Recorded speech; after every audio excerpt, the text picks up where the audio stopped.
did you ever compare notes?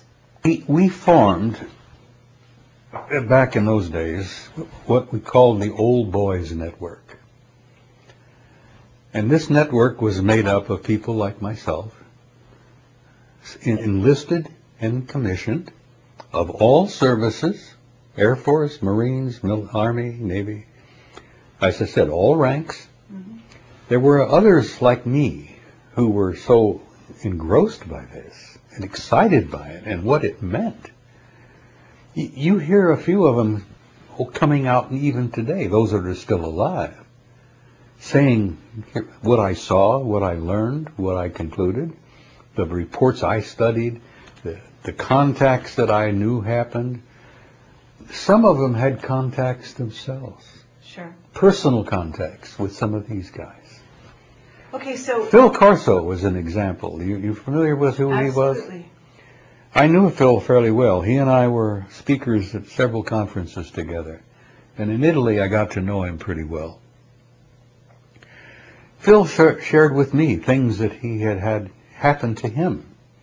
Not just what he had seen, but he had personal contact with an alien at White Sands. He was in charge of the security of the range one time. And something came in, the radar picked it up. He hopped in his car, went out to see what the hell it was. There is a UFO sitting on the ground. There's a guy standing beside it. And Corso walks over to him and says, you know, what the hell are you, who are you, and where are you from, and why are you here? And this fellow says, I just came to talk.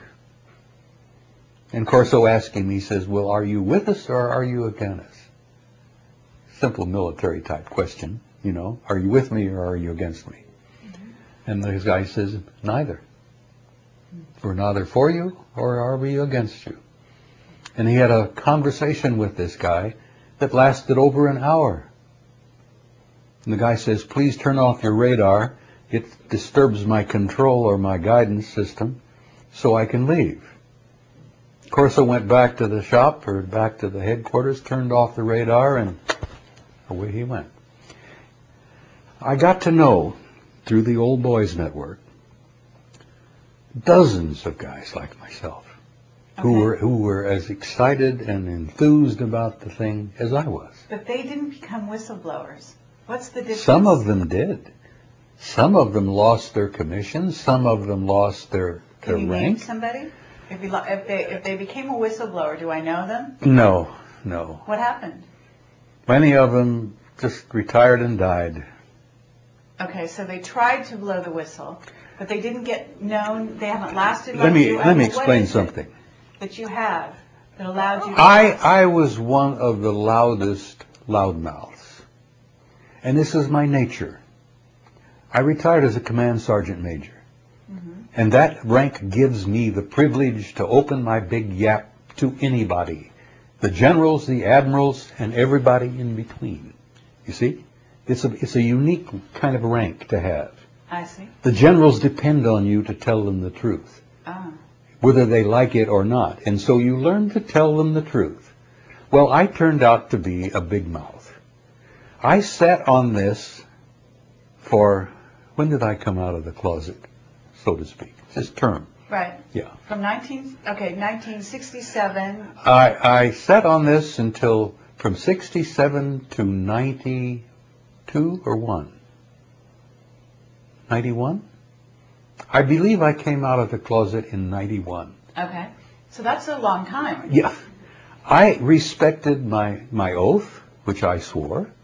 I took an oath to never share anything that I learned, classified nature, while I was on active duty. And I knew that if I did, I could go to prison for 10 years, $10,000 fine, forfeiture of all pay and allowances, retirement, everything, whatever, forever. Okay, so you've come out. What happened to you? So I came out in 91 at a conference in Tucson, Arizona. All right. The result was a monumental aggravation and frustration that the government had continued over all these years to lie to the people. not only were they lying to the people, they were ruining lives to keep the lid on this subject. And I had enough of that. Okay. I had seen good friends of mine, guys who,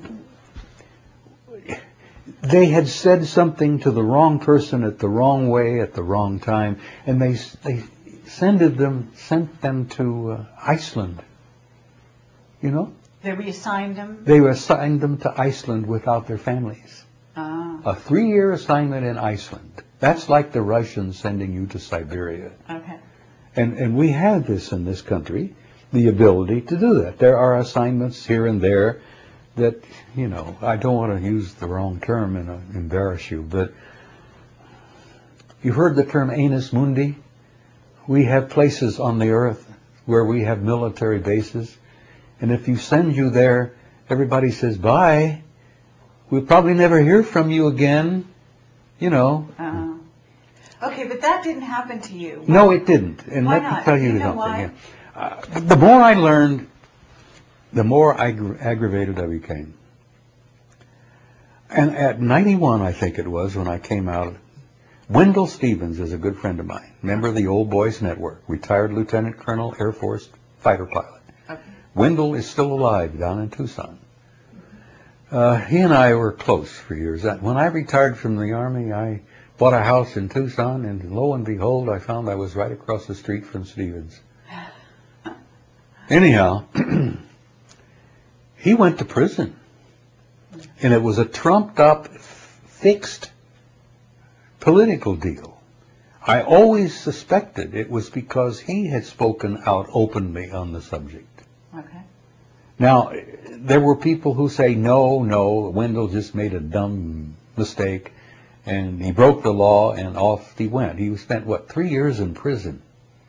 Well, there's an example for you. Mm-hmm. Where people say, well, he screwed up. Well, I never did believe the man screwed up that way. I think that partly him going to jail was a result of him being very outspoken. Okay. Now, that's a threat that you face. In 91, I was up to here. My first marriage was on the rocks for a variety of reasons. I was in a new job. I took a job with the Sheriff's Department. I was actually working for FEMA as an emergency management director. But I was just so frustrated and so aggravated of waiting for the government to tell the people a little something. And then I was so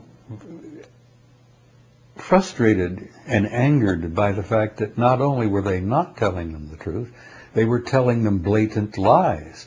And they were also destroying people's lives. There were people who had contacts who the government would place in what they called, what is it the police put you in, protective custody? Well, not just custody. They A create a safe whole house? new life for you. Oh, yeah. Okay.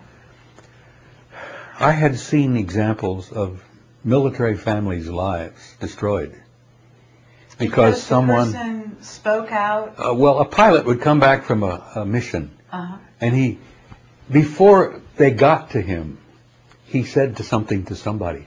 My God, you should have seen what I saw up there. There was this damn ship flying along beside me, and there were faces at the windows looking at me. And this went public. And this poor son of a bitch, they took him and sent him to Kwajalein, I believe. Some tiny little atoll in the middle of the Pacific where you can't take your family. And he went off to Kwajalein for God knows how long, away from his family, because he said one thing. I learned all these things. It struck me that this was not fair, this was not right, that no government, damn it, has the right to do that to people, and I came out of the closet in a big way. Right. Not only did I share everything I learned at SHAPE in the study, the assessment, which in itself is dynamite, but the real dynamite is all the stuff I've learned since. And I learned even after I retired from the Army in '76, I still had a clearance. I worked for FEMA. I got the equivalent of a master's degree in emergency management. at the Institute in Emmitsburg, Maryland.